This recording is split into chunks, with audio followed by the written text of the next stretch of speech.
Hello, everyone. It is my absolute pleasure to welcome Tracy, who is the Chief Sustainability Officer at Colgate-Palmolive.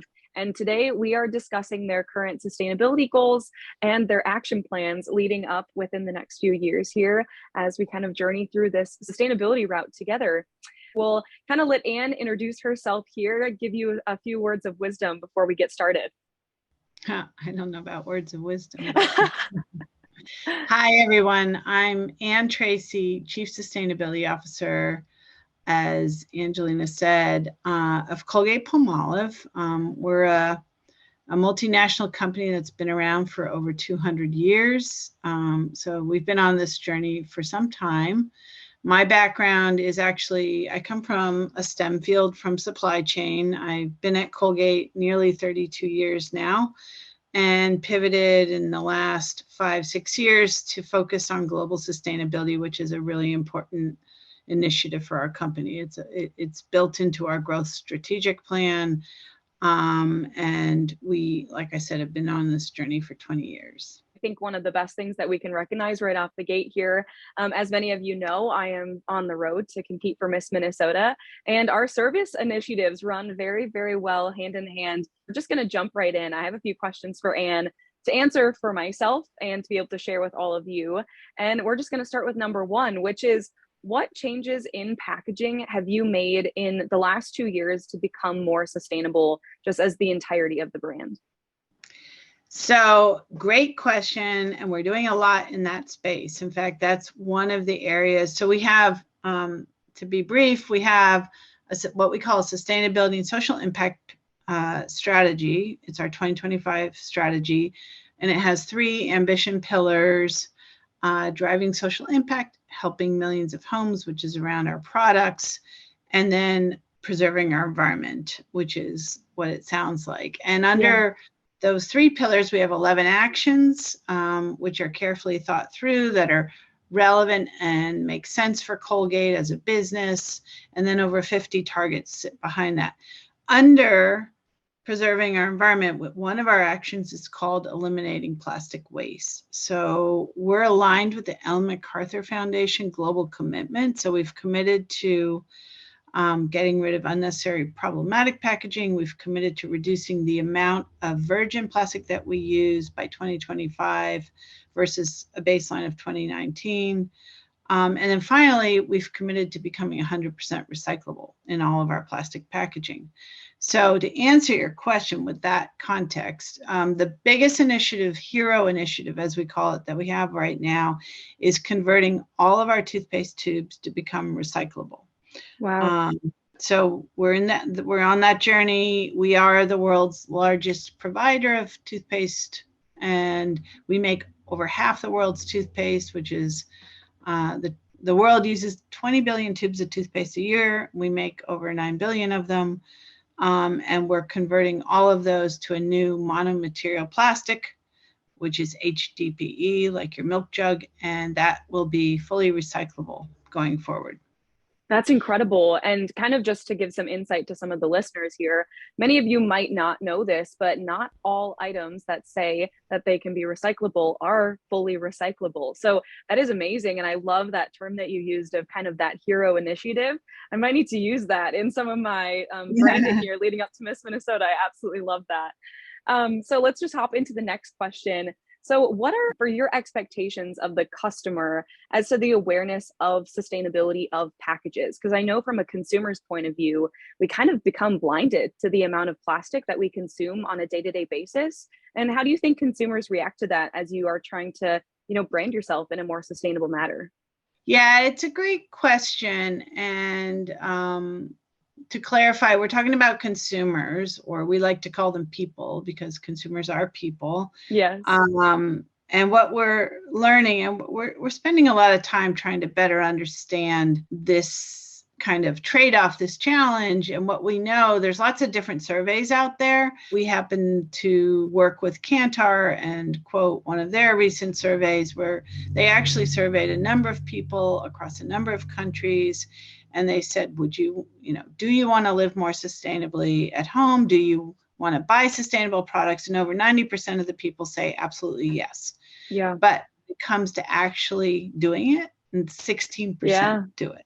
Yeah. So, and I'm talking consumer packaged goods. So day-to-day products that are really habitual in nature, like brushing your teeth, washing your hands, cleaning your house. So we call that gap between 90% and 16% the consumer intention action gap. And for our Oh, types of wow. products, we find that people don't want to compromise on price, on quality, on convenience. Mm, So this is the challenge we have, right? So this is so if you layer on top of that, just the complexity, particularly around recycling, where it's actually hard to do because people don't know what to do, and there's not right. a lot of harmonization across the world or across the states. So this is what we're wrestling with. This is what is our expectations to kind of begin to try to, with our products, with our new recyclable tube, for instance, to try to cut through the confusion or the complexity and try to help people understand what is the right thing to do.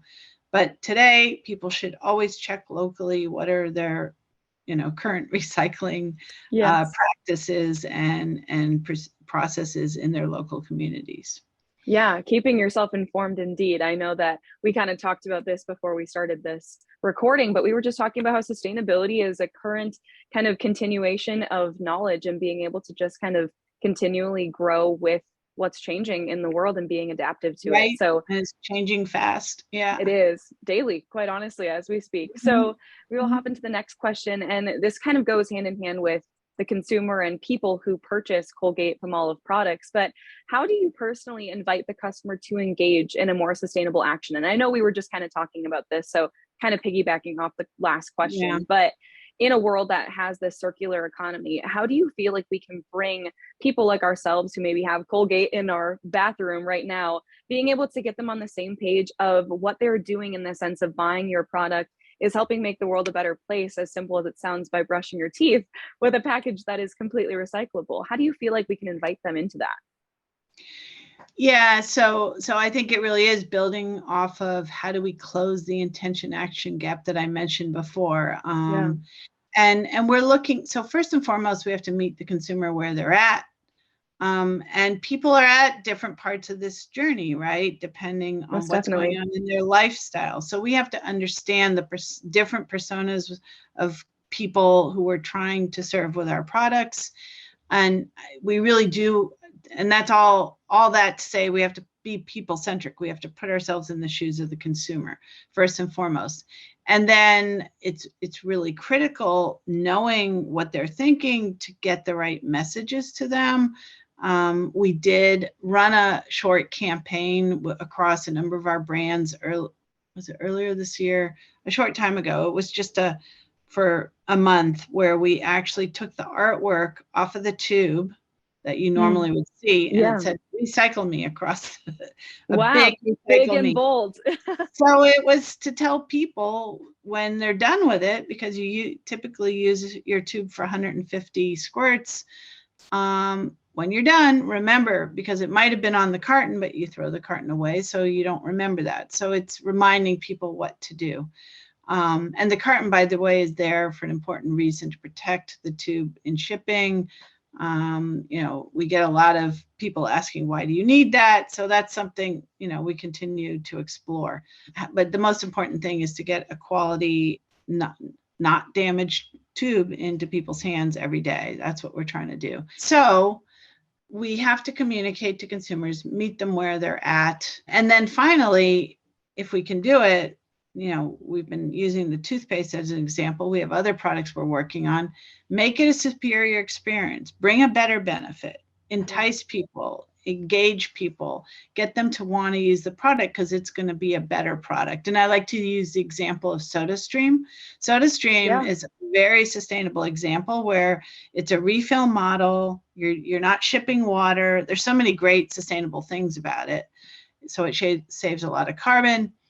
And people love to use it because they can customize, make what they want, and people Right. have fun with it. So it's a great example. Yeah, that's lovely. And kind of going hand in hand with what we're talking about here in the essence of kind of Colgate being on the same route as my service initiative, kind of talking about that big and bold, this is a one-time thing, and I'm handing you almost the pamphlet guide of the resources that you need to be able to kind of get on this sustainability train. So my name is, my service initiative is one bottle, one straw, one bag at a time. And I'm feeling we need to add like one Colgate toothpaste at a time yeah. on there too, right? Go for it.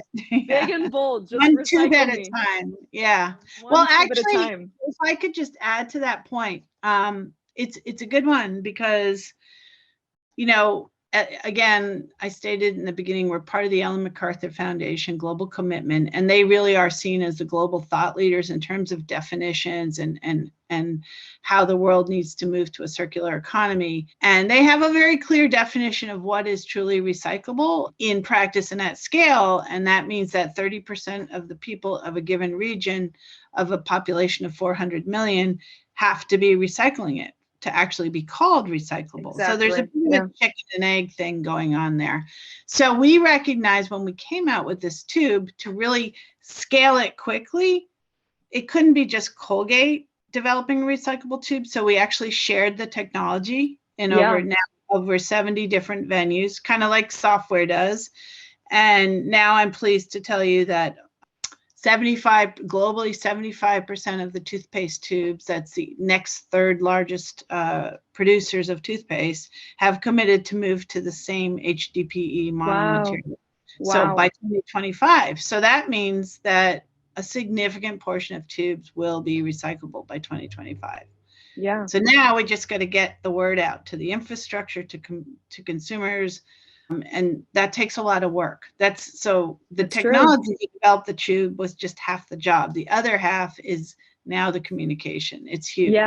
Yeah. The follow through is definitely, us as consumers, we're the ones that then have to kind of carry off that secondhand action of, all right, you guys put in the work to make this positive change. Now, as consumers, we need to do our part too. So absolutely love that point. Just one last question here before we wrap things up in the sense of consumer packaged goods. So what other countries do you see right now, like we were just discussing, on a global standpoint, do you think are really understanding sustainable package shifts and changes? Well, certainly Europe. I would say Europe is ahead of us, just like they lead us with rock songs and things like that. They're exactly. They're always one step ahead of us, right? Yep. But they are now in the process of rolling out a whole new host of directives and standards associated with the EU Green Deal. So Europe, yes, and they recycle on average significantly more than the US consumer does. Yeah. And they're not exactly harmonized country to country. It varies on how they do it. So Europe is certainly, but some people think, I think it is people assume maybe that other more emerging parts of the world aren't aware of kind of the plastic waste issue. And I would say that is not at all true. Latin America is very much leaning into, in fact, they're even better at some examples of reuse and refill. Some of the beverage companies have a pretty active reuse, refill kind of milkman process in place. And Asia, where a lot of the waste ends up, is very hyper aware of the issue. So, how they manage it and begin to build and put infrastructure in place is still underway. But most of the world is pretty aware of the plastic waste issue. Yeah. It's there. And I think there's just those like continual building blocks of being able for all of us to continue to educate ourselves on ways in which we can all be more and more informed. And I love that you mentioned, I was initially thinking European and Latin culture kind of being more on the same route of sustainability. My father's from Mexico City, so I'm very, very blessed to be able to have some family on that side of the world. So I've been able to kind of hear some of their insight of what they live with and then kind of have discussions of where we're at in the United States. But truly, what a pleasure to speak with you today. Any last and closing thoughts for our audience here? Yeah, I want you to add one tube to your slogan. I do too. One bottle, one straw, one bag, one tube at a time. Yeah. It's happening. Round it out, an even number. Yep, there we go. Yeah, I guess but the last comment I would make is that, companies can't do this alone. We have to partner. And even, meeting someone like yourself, young people interested in this field and where we're going is so critical. So I enjoy doing that and meeting Yes. people like you. So excited. Well, it was just my absolute pleasure to welcome you into my journey to the Miss Minnesota stage. And I think we're going to place it now just out into the world that we will be discussing our way to the Miss America stage too, with lots of big hopes, goals, and dreams to partner with Colgate, hopefully at some point. That would be incredible. Well, we Right? will wrap things up here. A huge round of applause and hugs to you across the virtual screen. Thank you. Awesome. Thank you.